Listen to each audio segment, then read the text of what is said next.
Vous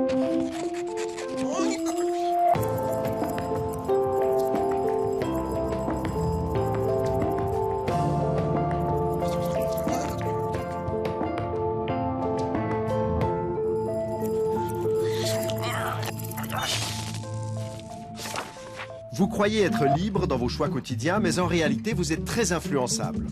À longueur de journée, on vous manipule par des techniques de plus en plus raffinées. Fini les vieilles affiches gentiment suggestives, la pub d'aujourd'hui malaxe vos neurones à coups d'émotions fortes, très fortes.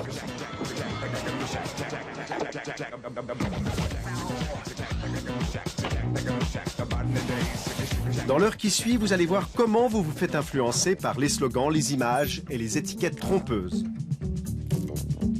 La preuve, nous avons rempli 2 bouteilles avec le même vin. 2 bouteilles portant des étiquettes différentes, l'une prestigieuse, l'autre médiocre. C'était le même vin et pourtant tous nos dégustateurs sont tombés dans le panneau. C'était les deux mêmes, c'était vraiment les deux mêmes. Ok. C'est pas possible. Vous êtes sûr? Oui, je suis sûr. Votre comportement est aussi très malléable. Avec quelques impulsions électriques, on peut faire de vous un brave altruiste ou un sale égoïste. Ça se pratique dans un laboratoire de Bâle où des chercheurs sont parvenus à modifier les réactions d'un spécimen en envoyant des impulsions magnétiques dans son cerveau. Vous verrez tout à l'heure que ça n'est pas de la science-fiction.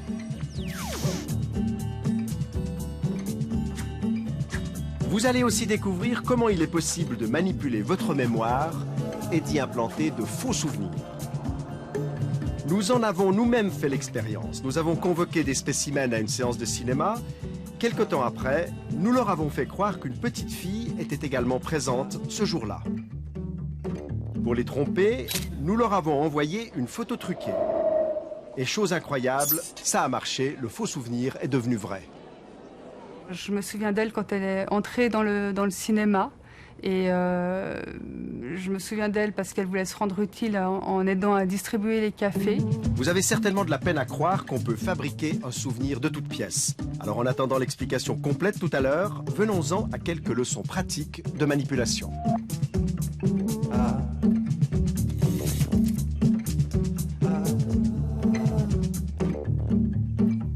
Bonsoir. Tout au long de cette émission, vous allez voir des expériences de manipulation très surprenantes. À longueur de journée et quasi en permanence, nous sommes mis sous influence. Dans ce café, par exemple, vous allez assister à une scène très banale. Un couple qui déjeune tranquillement à une table. Mais en réalité, en quelques minutes, plusieurs techniques de manipulation vont être utilisées. Regardez. J'ai trop mangé. Ça a été un petit dessert? Oh non. On a la tarte aux framboises de maman si jamais elle est succulente. Oui, bon bah finalement d'accord. Très bien. Je ferai un régime demain. Ouais. En fait, chérie, pour cette manif sur le partage des tâches, t'as réfléchi? Écoute, franchement, défiler en tenue de ménage avec un aspirateur à la main, c'est pas trop mon truc. Mais il nous faut des hommes qui jouent le jeu dans cette manif, sinon il n'y aura pas de photos dans la presse. Enfin, bon, je veux pas te forcer, hein. Tu es tout à fait libre d'accepter ou non. Bon, d'accord. C'est vraiment pour te faire plaisir. Bon, voilà là d'ici. Et ça, c'est pour toi. Ah, bah 12 francs la mousse. J'espère que c'était des framboises bio. Bon, tu reprends un bonbon? Qu'est-ce que je laisse comme pourboire? 4 francs? Bon, allez, 5. Maintenant, on va revoir cette scène avec un psychologue spécialiste de la manipulation qui va nous la décortiquer en 3 moments clés. Ça a été un petit dessert? Oh non. On a la tarte aux framboises de maman si jamais elle est succulente. Il utilise une technique qui est bien connue et qui consiste à avoir un contact, mais pas n'importe quel contact. Contact, en général, c'est entre le coude et l'épaule, entre 1 et 2 secondes, sans effleurer, sans broyer. Et ce contact permet d'augmenter la probabilité de voir les gens faire, finalement, ce qu'on attend d'eux. Oui, bon bah finalement d'accord. Très bien. Je ferai un régime demain. Mais il nous faut des hommes qui jouent le jeu dans cette manif, sinon il n'y aura pas de photos dans la presse. Enfin, je veux pas te forcer, hein. Tu es tout à fait libre d'accepter ou non. Mais là également, ce qui est utilisé, c'est une technique qu'on connaît bien, qu'on appelle le « vous êtes libre d'eux » et qui consiste à doter d'un statut de décideur, de sujet libre, la personne dont on recherche le concours. Alors on peut utiliser des formules comme « évidemment, vous êtes libre », mais on peut également utiliser d'autres formules comme Surtout ne vous sentez pas obligé, ou c'est à vous de décider, c'est à vous de voir. Dans tous les cas, on a le même résultat. Les gens déclarés libres se soumettent davantage. C'est-à-dire, en d'autres termes, ils font librement ce que vous souhaitez les voir faire et qu'ils n'auraient pas fait spontanément. Bon, d'accord. C'est vraiment pour te faire plaisir. Bon, voilà la d'ici. Et ça, c'est pour vous. Vous connaissez l'expression donnant, donnant. Le serveur ne fait rien d'autre qu'activer une norme de réciprocité. Il fait quelque chose pour vous qu'il n'était pas obligé de faire et il attend en retour de vous quelque chose que vous n'étiez pas obligé de faire. Qu'est-ce que je laisse comme pourboire? 4 francs? Allez, 5. Les petites techniques de manipulation sont omniprésentes dans le commerce. Le vendeur sait par exemple que l'acheteur est plus sensible à une baisse de prix affichée en pourcentage qu'en valeur absolue. Autre exemple, certaines marques de voitures diffusent un parfum sentant la voiture neuve dans leur voiture justement neuve pour qu'elles sentent encore plus cette odeur si typique de voiture neuve. Les clients adorent ça. On est dans un pays qui passe son temps à compter, mais on n'a jamais... Et à propos de clients, Sophia, vous la reconnaissez, c'est la journaliste très rationnelle de l'émission économique de la TSR. Elle passe ses journées à parler chiffres, budget et autres comptes transitoires. Et bien, une fois la porte du boulot fermée, ses envies et ses passions lui font perdre la raison. Exemple, lors d'une soirée de vente à domicile entre copines. Moi, j'étais partie en me disant, je vais dépenser maximum 200 francs. Ce qui me semblait déjà une coquette somme pour des bougies. Hein. Puis quand je suis passée à la caisse, bah, j'en avais pour, je crois, 450 francs. Mais comment Sophia en est-elle arrivée à dépenser 2 fois plus que prévu? Tout s'est passé selon un scénario bien rodé. Sans s'en rendre compte, Sophia s'est peu à peu retrouvée dans un engrenage qui l'a poussée à en acheter beaucoup. Est-ce que vous identifiez à un moment une forme de mise sous influence subtile du groupe ou de la vendeuse? Du groupe, à l'évidence. C'est inconscient, évidemment, mais quand vous vous ouvrez à une amie en lui disant « Écoute, mais là je crois que j'ai pas mal dépensé, mais j'ai encore envie de ce truc, là, de cette huile de massage, elle a l'air bien, elle a vanille et tout. » Mais la copine, qu'est-ce qu'elle vous dit? Parce qu'elle vous veut du bien. Et moi j'ai fait la même chose pour d'autres. Bah achète, allez au point où tu en es, achète. Et puis le rôle de la vendeuse dans cette séance-là en particulier, mais finalement elle est assez effacée, elle crée un décorum et ensuite elle laisse que les choses se passent. Et de temps en temps, par petites touches comme ça, elle s'approche de quelqu'un qui est en train de lorgner du côté du catalogue et puis elle lui donne un petit renseignement. Là, elle vient vers vous et elle vous propose encore un petit quelque chose, mais ce n'est pas très appuyé comme démarche. Donc vous n'avez pas l'impression qu'elle vous pousse à la consommation, même si quelque part elle le fait évidemment. Et ça n'est pas tout, car si Sophia aime les bougies, elle adore le maquillage. Une amie m'avait offert un bon pour une séance de maquillage à mon domicile. J'étais avec ma mère. Et puis cette jeune fille est venue avec une petite mallette. Elle était la représentante d'une marque de cosmétiques connue. Et d'abord, elle m'a fait un maquillage et je me trouvais mais canon. Puis ensuite, elle m'a dit, mais vous pouvez acheter les produits. Oh, ça c'est bien. Et alors là, la fille était vraiment active. Elle a dû flairer le pigeon. Et alors elle me disait, voyez Sophia par exemple, le crayon blanc, ça fait, si vous voulez avoir l'œil plus grand, alors je dis oui, je veux avoir l'œil plus grand. Ah ben il faut acheter ce crayon blanc. Et alors j'achète le crayon blanc. Vous voyez Sophia, ce mascara, alors comme celui-là, il n'y en a pas d'autre. Et j'ai envie de la croire à ce moment-là. Alors ne me demandez pas qu'est-ce qui vous pousse à la croire, je ne sais pas très bien, mais j'ai envie de la croire à ce moment-là. Et je me dis que si j'achète ce mascara, j'aurai le cil plus long. Et donc je plonge. Et je me suis retrouvée avec une ardoise de 800 et quelques francs, avec une mère décomposée à côté de moi qui me disait ma fille est folle, et j'étais un peu folle. Ouais. Pousser une acheteuse comme Sophia à mettre le doigt dans l'engrenage de la dépense, ça relève d'une habile technique de persuasion. Une technique qui a été décortiquée dans les années 60 par des psychosociologues américains.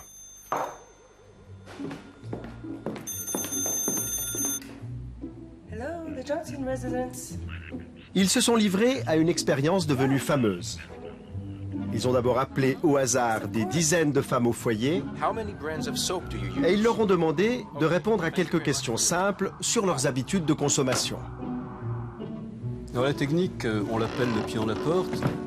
Son principe est relativement simple, obtenir peu dans un premier temps pour essayer d'obtenir davantage dans un deuxième temps. On demande aux ménagères de répondre à quelques questions. Anodines, 8 questions, on répond volontiers. Alors que ce que l'on cherche à obtenir, c'est tout autre chose. Effectivement, quelques jours plus tard, les pseudo-enquêteurs ont rappelé ces mêmes ménagères pour leur demander d'accueillir chez elles des investigateurs chargés d'inventorier tous les produits qui se trouvaient dans leur placard. L'opération devait durer plusieurs heures et la maison entière devait être passée au peigne fin. Bref, la visite promettait d'être pour le moins envahissante. Pourtant, la majorité des femmes contactées a accepté cette invasion sans sourciller. Que montre la recherche? Elle montre que si on avait directement demandé aux gens, aux ménagères, de recevoir cette équipe d'enquêteurs, la probabilité aurait été relativement faible, 23%. Maintenant, si au lieu de leur demander directement de recevoir cette équipe de plusieurs hommes, on leur pose quelques questions par téléphone, encore une fois 8 questions anodines, et si ensuite, et seulement ensuite, on leur demande de recevoir l'équipe d'enquêteurs, dans leur recherche c'est quelques jours après, alors la probabilité passe de 23% à 53% à accepter, plus de 2 fois plus, le gain est donc considérable. Comme quoi, la technique du pied dans la porte, s'il vous plaît, ça marche. Aux États-Unis toujours, mais en 1972 cette fois-ci, le psychologue social Harris tenta un pied dans la porte très simple. Dans la rue, il commença à demander l'équivalent de 2 francs suisses aux passants. Il justifia cette demande en disant qu'il n'avait pas assez d'argent pour prendre le bus. Très peu de personnes répondirent positivement à sa demande. Ensuite, il changea de tactique. Il commença d'abord par leur demander l'heure. Ainsi, il reçut beaucoup plus d'argent. Presque 40 ans après, l'expérience de Harris, est-ce que ça marche encore? Eh bien, c'est ce qu'on va tester ici à Lausanne avec des Lausannois. Pour commencer, je vais directement leur demander une petite piécette. Bonjour monsieur, vous auriez 2 francs, c'est pour prendre le bus. Non, désolé.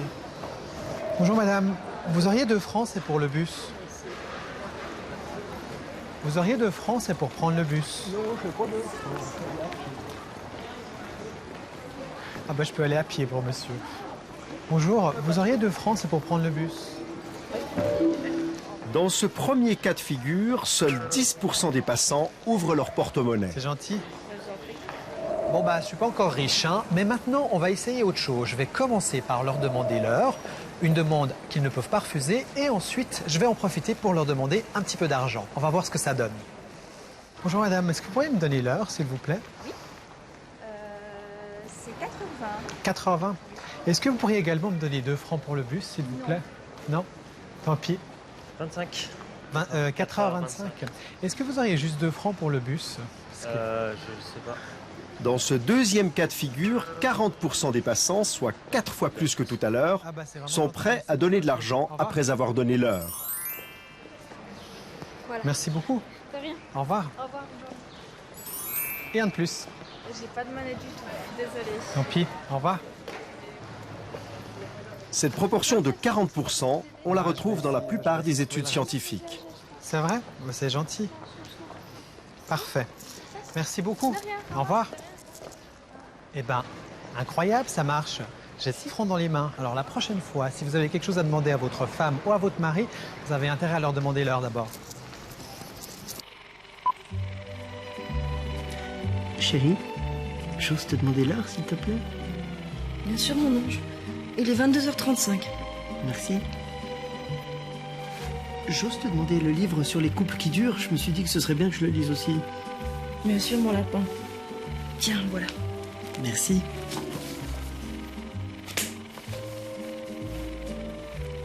Chérie, j'ose te demander encore de...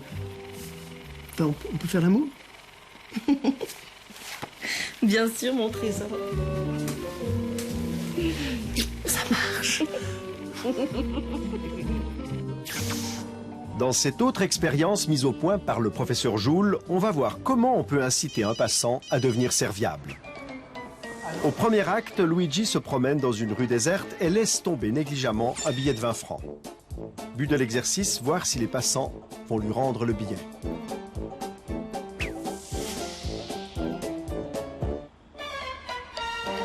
Il court. Lui, En tout cas pas.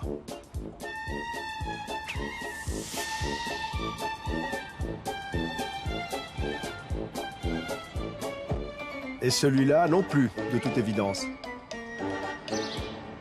Et si on change de rue? Ah, une femme. Oui, allô? Oui? Ok, oui. Très bien. Oui? Bien essayé, mais pas très insistante. Non, pas forcément. Il faut dire que selon les recherches scientifiques, dans cette situation où ils ne se sentent pas observés, seuls 20% des passants rendent le billet. Voyons maintenant ce qui se passe si on ajoute une petite technique de manipulation dans l'histoire. Au deuxième acte, on fait intervenir un faux touriste qui demande son chemin. Salut. Tu sais où c'est le pont Bessières? Le pont Bessières, c'est le pont qui est juste là-bas. Okay. Juste le prochain là, c'est pas celui qui est là-bas. Non, ok, c'est cool. Là-bas. Merci, ciao. Pareillement. Cette fois, les passants commencent par rendre un service. Tous acceptent de renseigner le faux touriste et lorsqu'ils aperçoivent le billet, leur attitude change. Dans ce cas de figure, les recherches ont montré que 40% des passants rendent l'argent. Merci bien. Au revoir. Tout se passe comme si le premier comportement avait permis à la personne d'établir un lien entre ce qu'elle a fait et ce qu'elle est, à savoir serviable. Elle n'était pas obligée d'expliquer où se trouve la gare, où se trouve le cours Mirabeau, ou la tour Eiffel. Elle n'était pas du tout obligée. Elle l'a fait. Elle ne l'a pas fait pour obtenir une récompense. Elle ne l'a pas fait pour éviter une punition. Et donc, elle va en inférer que finalement, si elle l'a fait, c'est parce qu'elle est quelqu'un de serviable. Et au coin de la rue, voilà une opportunité qui lui permet effectivement de se montrer qu'elle est effectivement serviable. Suivez le pavé. Ok. Merci beaucoup, monsieur. Au revoir. Lorsqu'on demande aux gens pourquoi vous avez réagi de cette façon-là, et les gens se drapent dans leur dignité pour vous dire mais enfin je suis comme ça. C'est dans ma nature d'eux. Vous voyez, donc il n'y a pas forcément conscience du processus par lequel ils ont été amenés à faire ce qu'ils ont fait, mais ils en appellent directement à ce qu'ils sont. C'est gentil. En d'autres termes, cessez de croire que vous êtes serviable et demandez-vous plutôt ce qui vous pousse à l'être. Merci beaucoup, madame. C'est gentil. Merci. Quand il s'agit de manipulation, on peut dire que l'habit fait le moine. En effet, si vous voulez augmenter la valeur d'un produit et le vendre plus cher, n'hésitez pas à soigner son emballage. Une expérience a démontré que le même article de journal mis en page dans le canard à sensation Le Blick ou dans la très respectée NZZ peut être à la fois considéré comme très léger ou au contraire comme très sérieux. Mais s'il y a un domaine où l'emballage compte, c'est celui du vin. Petite expérience de manipulation. Je vous laisse vous asseoir. Bienvenue à l'école hôtelière de Genève. Donc l'idée aujourd'hui, c'est de vous faire déguster 4 pinots noirs de régions différentes. Vous allez les goûter les uns après les autres, me donner votre impression rapide, et puis à la fin, le meilleur des 4 et puis le moins bon. Pour cette dégustation expérimentale, il faut d'abord sélectionner 2 bouteilles contenant des vins très différents. En l'occurrence, un pinot noir suisse-allemand, jeune et peu connu, et un bourgogne millésimé 2005, reconnu pour être un excellent cru. On remplit les 2 bouteilles avec un 3e vin de même cépage, mais d'une toute autre provenance. Le même vin, de qualité moyenne, va donc se retrouver dans les 2 bouteilles, l'une à l'appellation prestigieuse, l'autre de réputation médiocre. Et pour brouiller les pistes, on ajoute 2 autres bouteilles, dont le contenu, cette fois, correspond à l'étiquette. On va commencer par un pinot noir de Suisse alémanique, qui est en 2009. On commence avec une première apprentie dégustatrice.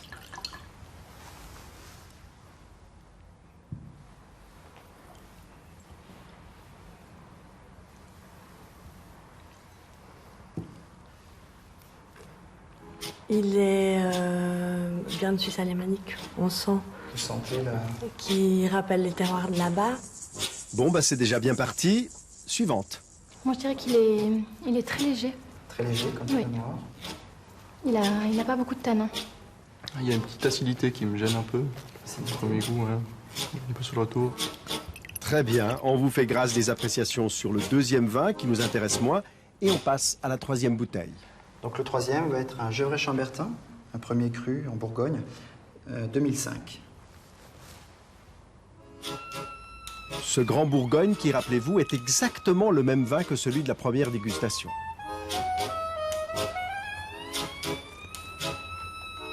Là, il y a tout de suite plus... on sent que c'est autre chose, on sent que c'est un peu plus structuré déjà. Plus de structure, plus de longueur. Oui, aussi, tout à fait, oui. Oui, je préfère, oui. Préféré. Bon, je pense que c'est dû aussi au millésime 2005, c'est plus vieux. Moi, je trouve qu'il a un bon équilibre général. En bouche, peut-être un peu plus rond. Donc là, on a quelque chose d'un cran au-dessus. Un cran au-dessus. À mon avis. Donc 2005 aussi, le millésime joue pas mal sur la structure du vin. Le meilleur des 4 serait... Moi, j'ai préféré le troisième. C'est-à-dire le Gevrey-Chambertin. Le Chambertin. Et puis celui moins bon. Moins plus, c'est le Suisse allemand de 2009. Le premier. Donc le Suisse allemand, le premier, en 2009. Parfait. Comme Boris, certains étudiants ont à la fois détesté et adoré le même vin. La faute à l'étiquette et à tout ce qu'elle représente. Le premier, c'était un vin de Suisse alémanique. Donc on peut dire peut-être des préjugés négatifs parce qu'on ne connaît pas le produit. À l'opposé, le Gevrey-Chambertin, c'est un des vins les plus connus au monde, qu'on soit expérimenté ou pas, et on va se laisser influencer. Donc on va mettre dès le départ la barre un petit peu plus haut avec cette étiquette. Je pense que tout le monde peut se faire avoir, qu'on soit bon ou mauvais. Et en l'occurrence, ici, vous aviez d'excellents étudiants.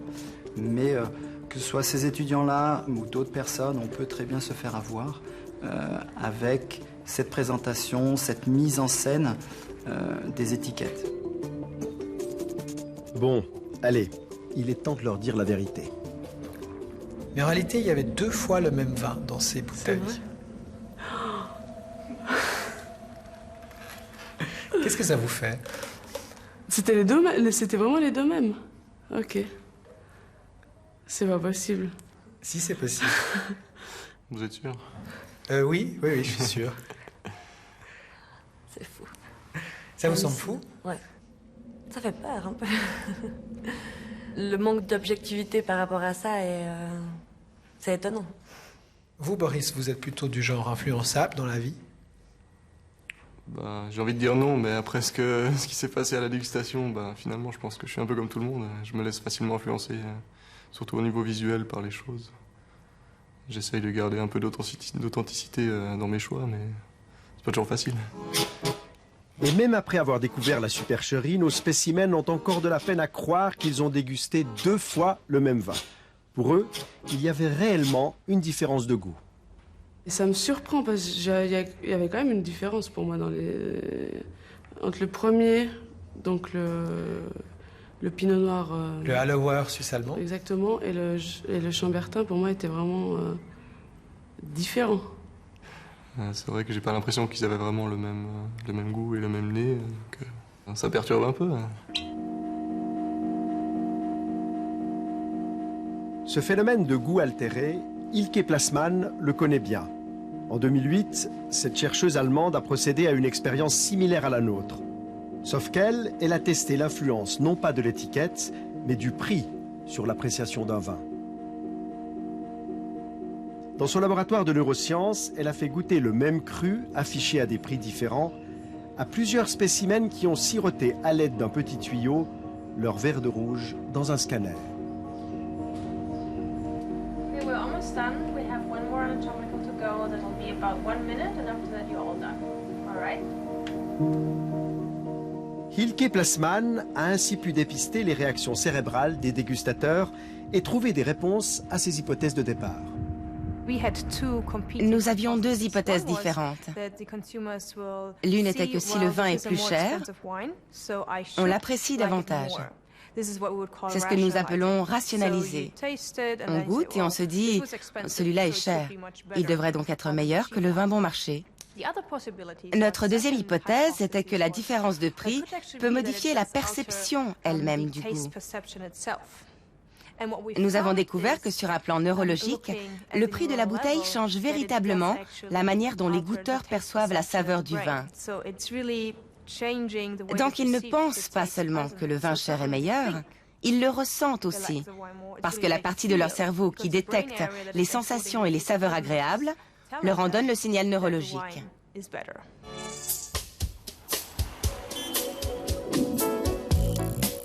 Votre cerveau est constamment soumis à des influences. À longueur de journée, vous êtes stimulé, sollicité, tenté et même harcelé. Et parfois, quelques mots suffisent à vous faire changer de comportement. Démonstration pratique dans un couloir de la TSR où nous avons installé une caméra cachée. But de l'opération, reproduire une expérience réalisée aux États-Unis dans les années 90.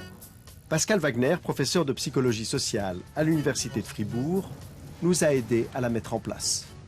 Alors on veut voir si le fait de penser à une catégorie de personnes ou à un concept va influencer quelque chose d'aussi automatique que notre vitesse de marche, par exemple. Pour cette expérience, nous avons convoqué plusieurs spécimens et à leur insu, nous les avons filmés en mesurant le temps qu'ils ont mis à parcourir ce couloir avant de rejoindre une salle où ils devaient remplir un questionnaire. Léo, par exemple, a pris 15 secondes pour parcourir ce trajet.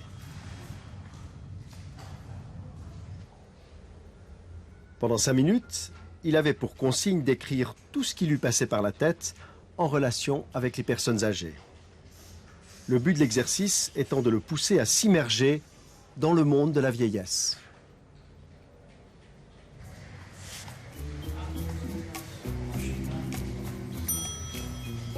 Une fois l'exercice terminé, nous avons calculé le temps que Léo a passé pour parcourir le couloir dans l'autre sens.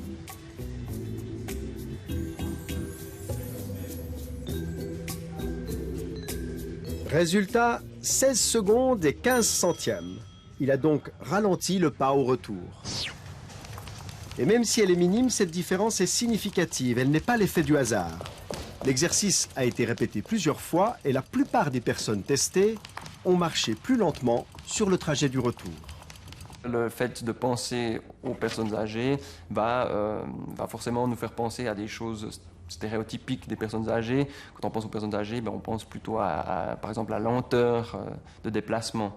Et donc, le fait de penser à cette lenteur aurait un effet direct sur notre comportement, un effet inconscient. Le fait d'évoquer la lenteur nous ferait nous-mêmes nous déplacer plus lentement.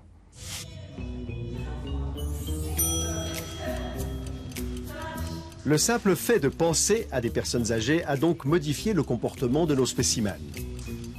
Changeons maintenant les données du jeu.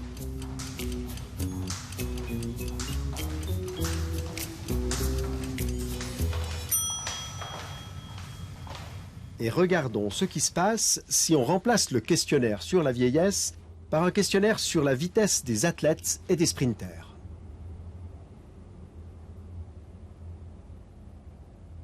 À bientôt. Ok, merci, au revoir. Vanessa avait mis 17 secondes à l'aller. Combien de temps va-t-elle prendre au retour?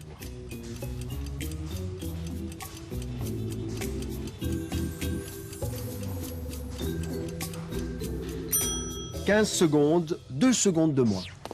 Cette fois aussi, nous avons répété l'exercice plusieurs fois. Et aussi fou que cela puisse paraître, selon les questionnaires qu'ils ont reçus, nos spécimens se sont transformés en vieillards ou en sprinters. Attention, non! Ça garde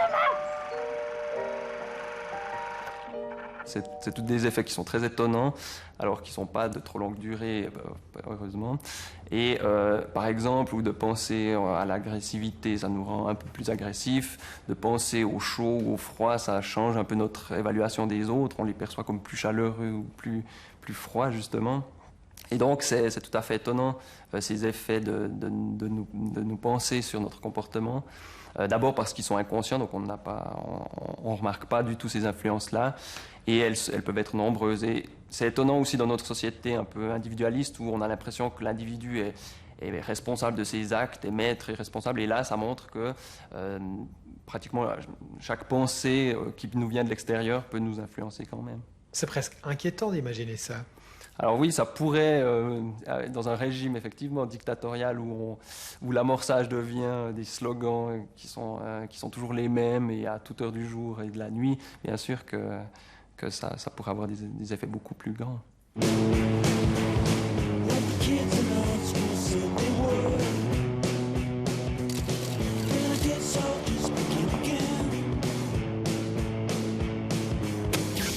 La publicité est bien entendu le domaine où l'influence joue un rôle capital. Influencer le consommateur, le pousser à acheter telle ou telle marque plutôt qu'une autre, voilà le défi de toute campagne publicitaire. Aujourd'hui, les spécialistes savent que pour vendre un produit, il est quasi inutile d'avancer des arguments rationnels, mais qu'il faut plutôt toucher nos émotions. Les subtilités de la pub n'ont plus de secret pour Martin Lindström. Ce jeune quadra danois, virtuose en marketing, est devenu le gourou des plus grandes marques de la planète. Coca-Cola, Nestlé ou encore Microsoft font régulièrement appel à lui. Lindström est un adepte du neuromarketing. Et pour savoir ce que vous pensez, vous les consommateurs, il ne recourt ni aux sondages ni aux statistiques. C'est votre cerveau qui l'intéresse. Plus nous arriverons à comprendre précisément le comportement inconscient, plus ce sera facile de contrôler les préférences des consommateurs pour une marque plutôt que pour une autre. Pour observer l'impact des pubs dans la tête des consommateurs, Martin Lindström s'est servi d'un électroencéphalogramme. Il a mesuré la réaction cérébrale de dizaines de téléspectateurs qui regardaient la version américaine de la Nouvelle Star, une émission sponsorisée par plusieurs marques qui cherchaient à se profiler. Pour certaines, ça a été le bide. Ford était en fait la marque qui a le moins bien réussi. Pourquoi? Eh bien, c'est très intéressant. D'abord, on se demande ce qu'une voiture a à faire avec un concours de chant. Tout à coup, les téléspectateurs voient une voiture au milieu du show et ils pensent « mais ça n'a rien à voir ». Et chose intéressante, cette pensée n'apparaît pas dans la partie consciente de leur cerveau, mais dans leur inconscient. C'est presque comme s'ils se disaient « hé, je suis en train de regarder une émission en ce moment, pourquoi diable doit-elle être interrompue par une voiture ?» Alors le cerveau se dit à lui-même, comment est-ce que je peux me débarrasser de cette information? Et il se débarrasse du nom de la marque, Ford. Ce résultat de notre recherche était choquant pour Ford parce que nous avons découvert que le cerveau a littéralement gommé la marque car il ne voulait pas que l'émission soit interrompue. À la poubelle donc, les 26 millions de dollars investis par Ford. Alors que Coca-Cola, plus discret, a brillamment réussi sa campagne. Ils ont placé des indices subliminaux dans le décor. On voyait Simon Cowell en train de lever un verre de coca en faisant « ah » ou on apercevait un canapé avec une forme bizarre correspondant au galbe arrondi de la bouteille de coca, ce qui est la signature de la marque. Ils plaçaient donc systématiquement ces formes arrondies dans le décor pour que, de manière inconsciente, on se dise tout d'un coup « Hé, j'ai vraiment envie d'un coca », mais sans savoir pourquoi. Et le fait de ne pas savoir nous rend moins sceptiques, et ainsi il y a plus de chances qu'on court vers le frigo pour y prendre un coca. La publicité allusive peut être diablement efficace. Martin Lindström l'a expérimenté lui-même. Nous avons fait une expérience avec une marque de cigarettes connue. Nous avons installé 2 affiches dans Los Angeles. Sur l'une, il y avait un cow-boy qui regardait le paysage. Sur la deuxième affiche, il y avait le même cow-boy, mais cette fois-ci avec le nom de cette marque. Et devinez ce qui s'est passé. Avec le logo, l'impact publicitaire était 2 fois moins efficace que sans le logo. On sait donc aujourd'hui que si on vous dit le nom d'une marque, vous êtes moins influencé parce que vous devenez méfiant. Vous vous dites « Hey, ils veulent me persuader d'acheter plus, mais je ne veux pas ». Mais en voyant le cow-boy, vous pensez « Hey, j'ai envie d'une cigarette ». Et dans ce cas, vous êtes sous influence. Les pubs les plus percutantes au monde sont des pubs sans logo. Par exemple, les écouteurs blancs. Il suffit de les regarder pour savoir que c'est un iPod, que c'est Apple. Ce qui va arriver à l'avenir, c'est que les marques vont être dissimulées. Les produits ne vous diront pas qui ils sont. Vous le devinerez. Et quand vous le devinez, il arrive 2 choses. D'abord, votre filtre de scepticisme baisse. Et ensuite, vous êtes en interaction avec le produit. Quand vous êtes en interaction, vous vous souvenez de beaucoup plus de choses que si vous êtes juste un observateur passif. À l'avenir, le logo va donc disparaître et les symboles vont prendre le dessus. L'odeur de la voiture, la sonnerie du téléphone, le toucher de la télécommande. Et toutes ces choses vont raconter une histoire indirecte sur la marque et c'est vous qui allez deviner qui c'est. On fait disparaître les logos et on fait appel à d'autres sens que l'ouïe ou la vue. Désormais, c'est votre odorat qu'on titille. Exemple, dans un supermarché. Les grandes surfaces ne placent pas la boulangerie près de l'entrée parce que c'est la meilleure place pour y faire du pain. En réalité, c'est le pire endroit du point de vue opérationnel. Mais sur le plan sensoriel, c'est un endroit idéal. Parce que l'odeur du pain qui sort du four est irrésistible. L'odeur est le seul stimulus sensoriel qui contourne la partie rationnelle de notre cerveau. Il touche directement aux émotions. On ne peut pas y résister. On se dit, je commence à avoir faim. Et évidemment, plus on a faim, plus on achète. Lutter contre l'influence de la pub, c'est la bataille de David contre Goliath. Et dans cette histoire, David s'appelle Rémi Douat et il vit à Paris. Moi, en tant que passant, en tant que citoyen, en tant qu'individu dans la ville, je me sens agressé par cette publicité. Moi, je ne suis pas un anti-pub fervent. Je trouve que c'est normal de communiquer sur ce que chacun dans la cité fait. Voilà. Et parmi ces choses, il y a des produits, donc on communique sur ces produits. Mais là, on a passé, depuis de nombreuses années maintenant, une étape supérieure où tout est communication et tout est publicité. Lorsqu'il se promène en ville, Rémi a l'habitude de passer tout droit devant les vitrines qui pourraient le séduire. Mais pour nous, et à titre exceptionnel, il s'est arrêté devant l'une d'entre elles, histoire de nous expliquer sa vision des choses. Ce qu'on voit simplement dans cette vitrine, en regardant comme ça, c'est que c'est très peu cher. Et le peu de qualité, entre guillemets, du décor peut donner l'impression qu'en effet, ça va être un magasin pas cher et qu'on a tout intérêt à rentrer là-dedans. En fait, on est très tenté de rentrer. D'ailleurs, nous aussi, on était tentés de rentrer, mais avec une caméra, ça n'a pas été possible. Le magasin veut protéger ses techniques de vente bien rodées. C'est donc Rémi qui va nous en parler sur le trottoir. C'est en fait une technique d'identification poussée à son maximum, où en fait on a affaire non pas à des vendeurs, mais on a affaire à des potes qui sont des individus, qui sont tous fringués différemment et qui ont des cheveux voilà, qui pourraient me ressembler, qui l'un va avoir un piercing, l'autre va avoir une crête sur la tête et on va se dire je peux me reconnaître dans celui-là, pas dans celui-là, mais dans celui-là je me reconnais. Alors que dans un magasin où on aura une homogénéité chez les vendeurs, si vous ne vous reconnaissez pas, ben, ils ne sont pas de votre bande. Donc il y a une distance automatique qui se crée. Et là ce qui se joue c'est tout différent, c'est quelque chose de l'ordre de la proximité immédiate. Je me sens manipulé, mais je résiste, quoi. Je résiste. Alors, c'est une démarche personnelle qui consiste à se dire attention, qu'est-ce que je suis en train de voir, qu'est-ce que je suis en train d'entendre, et qu'est-ce que j'en fais. C'est une lutte, voilà. C'est une lutte pour que cet acte d'achat soit le plus possible le fruit de mon désir et de mon choix, et non pas qu'on m'impose d'avoir des désirs qu'en réalité je n'ai pas. Par exemple, l'iPhone qui envahit aujourd'hui le marché. On voit bien que l'esthétique de la communication de la marque qui fait ça m'est tout à fait destinée, enfin à moi et mes contemporains. On est un certain nombre à être la cible de ça. Et ça me met en colère, hein, parce que je me reconnais dans ce qu'ils font. Jusqu'à présent, j'ai toujours pas acheté, ni l'iPhone, ni l'iPad. Je me reconnais dans ce qu'ils font. Autour de moi, on me dit t'as toujours pas d'iPhone, t'as toujours pas d'iPad. Donc c'est de la publicité en rhizome, ça c'est de la publicité rampante, en fait, et dont, en fait, mes prochains, dont les concitoyens, mes voisins, sont les relais, eux aussi. Donc là, vous êtes tenté? Oui, je suis tenté, oui. J'avais beaucoup d'affection pour la publicité d'il y a 50 ans. Acheter le savon, blabla.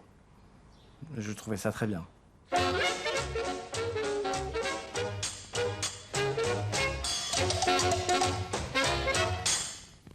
Quand ça presse, quand ça presse, quand ça presse, pour toute la lessive entre deux, quand ça presse, c'est avec Express Liquide que ça va le plus vite.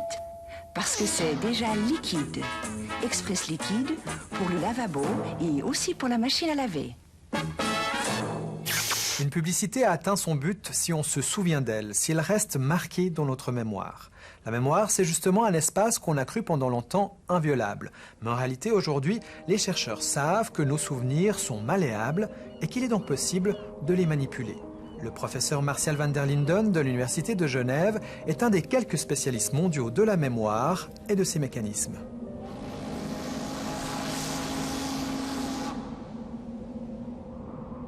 Ce que j'ai en mémoire, est-ce que c'est quelque chose que j'ai imaginé ou est-ce que c'est quelque chose que j'ai réellement vécu? Le professeur Van der Linden a mis au point une expérience qui prouve combien il est facile de confondre la réalité avec l'imaginaire. On projette à des spécimens plusieurs mots de la même famille, par exemple des vocables associés à l'idée de montagne, mais sans jamais leur montrer le mot montagne. On leur demande ensuite s'ils se souviennent des mots qu'on leur a présentés, et cette fois-ci on y inclut le mot montagne. Au final, la plupart des spécimens se disent certains d'avoir vu ce mot. En ayant vu les différents mots reliés au mot montagne qui n'a pas été présenté, la personne, elle a généré, ou le mot a été associé automatiquement, elle a vu une montagne, ou elle a associé tout ça au mot montagne, et ultérieurement, elle ne peut pas faire la distinction entre ce qu'elle a imaginé et ce qu'on lui a présenté. Et d'une certaine manière, elle l'a en mémoire, puisqu'elle l'a généré. De quoi remettre en question l'idée d'une mémoire infaillible. La plupart des chercheurs actuellement dans le domaine de la mémoire considèrent effectivement que la mémoire, c'est un processus de construction. Quand on met en mémoire, on construit un souvenir en fonction de nos croyances, de nos valeurs, de nos buts, de nos conflits. Et de la même manière, quand on récupère un souvenir, on va récupérer ce qui correspond à nos buts, nos croyances, nos valeurs. Donc c'est vraiment un processus de construction. On est loin de la métaphore de l'ordinateur ou de l'appareil photographique. Vous voulez dire quoi, du disque dur qu'on aurait... Voilà, on construit nos souvenirs. Une chercheuse américaine a poussé l'exercice plus loin. Elle a réussi à implanter sciemment dans la mémoire de plusieurs personnes le souvenir d'événements qui ne s'étaient jamais produits. L'une des choses qui m'a impressionnée, c'est que lorsque nous avons essayé d'implanter des souvenirs totalement faux dans la tête des gens, j'ai pu constater à quel point c'était facile à faire. Par exemple, nous avons réussi à faire croire à des gens que lorsqu'ils avaient 5 ou 6 ans, ils s'étaient perdus dans un centre commercial, en leur mentionnant un lieu précis et en citant des personnes présentes. Nous avons réussi à ce que ces gens se souviennent de cette expérience qui était totalement inventée. Et pour y parvenir, nous leur avons dit que leur mère ou leur père nous avait raconté ce qui leur était arrivé quand ils avaient 5 ou 6 ans. Et nous leur avons demandé ce dont ils se souvenaient. Ensuite, nous leur avons raconté quelques détails de cette histoire inventée, cette expérience de s'être perdu, d'avoir peur, d'avoir pleuré, et puis d'avoir été retrouvés et remis à leur famille. Quand nous avons fait ça pour la première fois dans les années 90, une personne sur 4 a cru à notre histoire et s'est mise à se souvenir partiellement ou totalement de cet événement inventé. Dans une autre expérience, des chercheurs ont emprunté une photo tirée de l'album familial de plusieurs spécimens. À partir de cette image et grâce à un montage, ils ont créé de toutes pièces une photo représentant un tour en montgolfière. Quelques jours après, les scientifiques ont demandé aux spécimens de se replonger dans leur enfance et de commenter leur album. En voyant la photo truquée, une bonne partie d'entre eux se sont souvenus de leur voyage en montgolfière alors que celui-ci n'avait jamais eu lieu. Et plus étonnant encore, ils l'ont raconté avec de nombreux détails. Nous avons donné un nom à ce phénomène. C'est une inflation de l'imagination. Parce que notre recherche a démontré qu'en incitant par exemple des gens à imaginer qu'ils étaient tombés quand ils étaient petits et avaient cassé une vitre avec leurs mains, on les amène à être plus confiants et à croire plus tard que cet événement est réellement arrivé. C'est donc à ça que peut aboutir l'imagination. Et lorsqu'on demande plus tard à ces gens s'ils ont cassé une fenêtre, ça résonne en eux comme quelque chose de familier. Ils croient que c'est vraiment arrivé. Mais cette familiarité est due au fait qu'on leur a fait imaginer cet événement en les aidant à construire ce processus imaginaire. Nous avons essayé, nous aussi, d'implanter un faux souvenir dans la tête de quelques spécimens avec lesquels nous avions tourné une séquence dans un cinéma.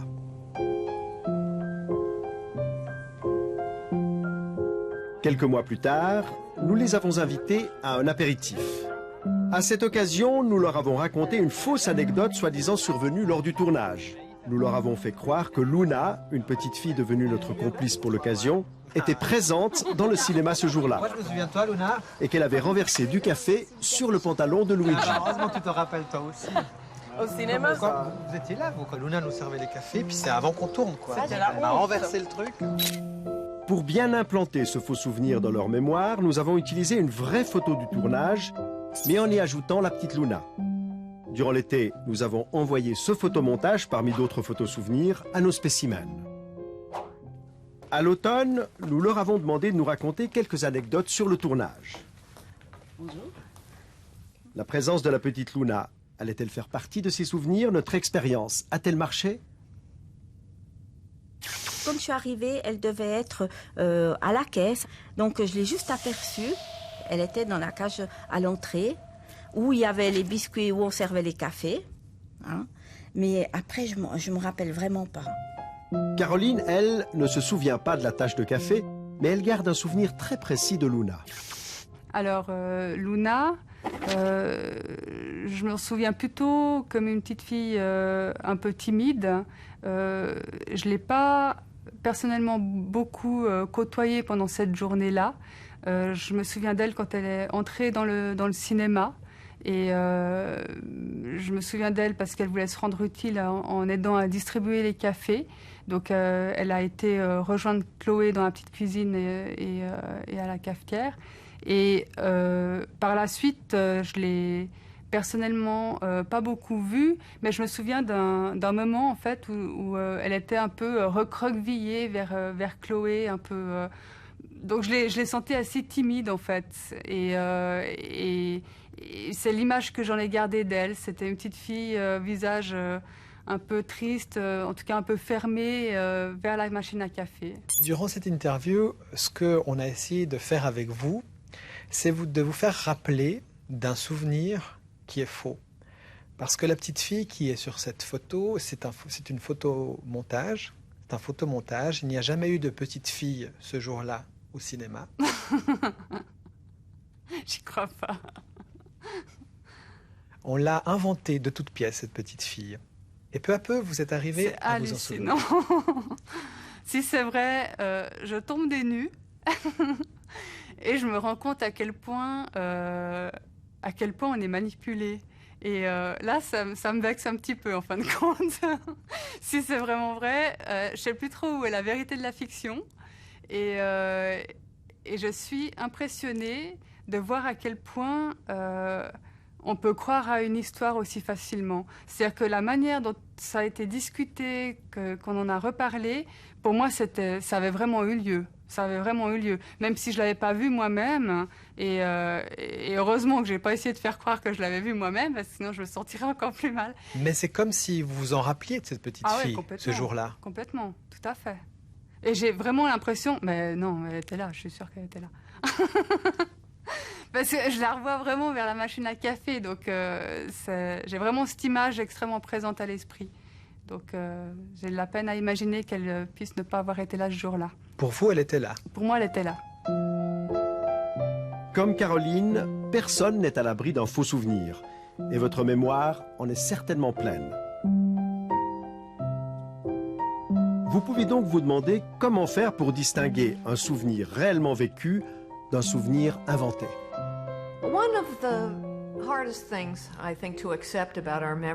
L'une des choses les plus difficiles à accepter concernant notre mémoire, c'est que, sans vérification, il n'y a aucun moyen valable de savoir si un souvenir est vrai ou s'il est produit de l'imagination, des rêves ou d'un autre processus.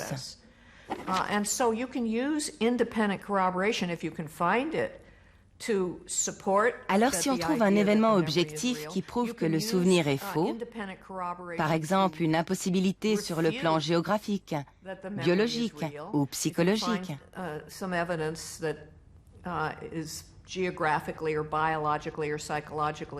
alors on sait que ce souvenir est inexact. Mais sans cet événement objectif, il est quasiment impossible de faire la différence entre un vrai souvenir et un faux.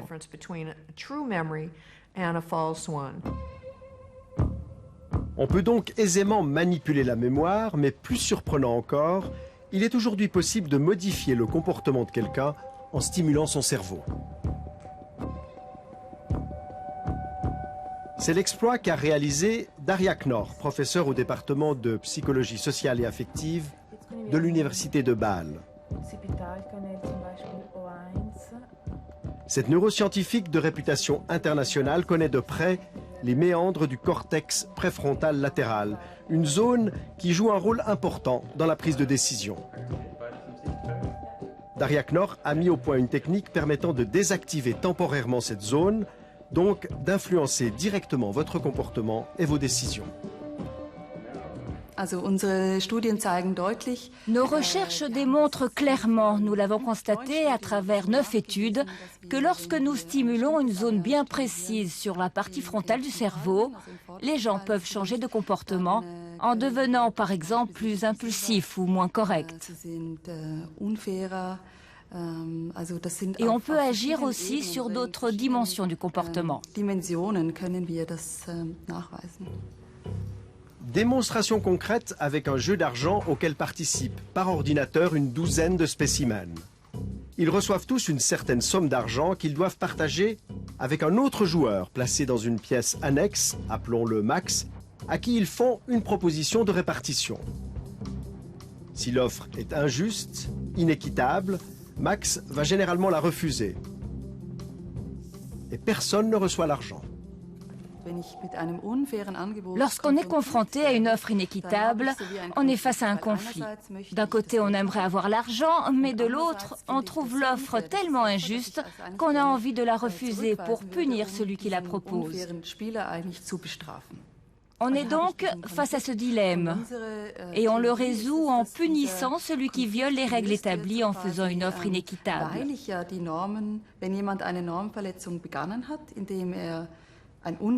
Mais pour le punir, il faut pouvoir contrôler ses propres pulsions égoïstes et rejeter l'offre, donc renoncer à avoir l'argent.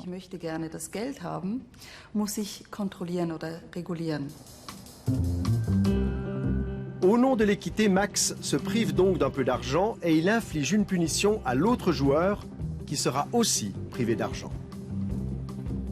Mais ça se passe très différemment si on intervient directement dans le cerveau de Max et qu'on lui administre à travers le crâne des stimulations magnétiques.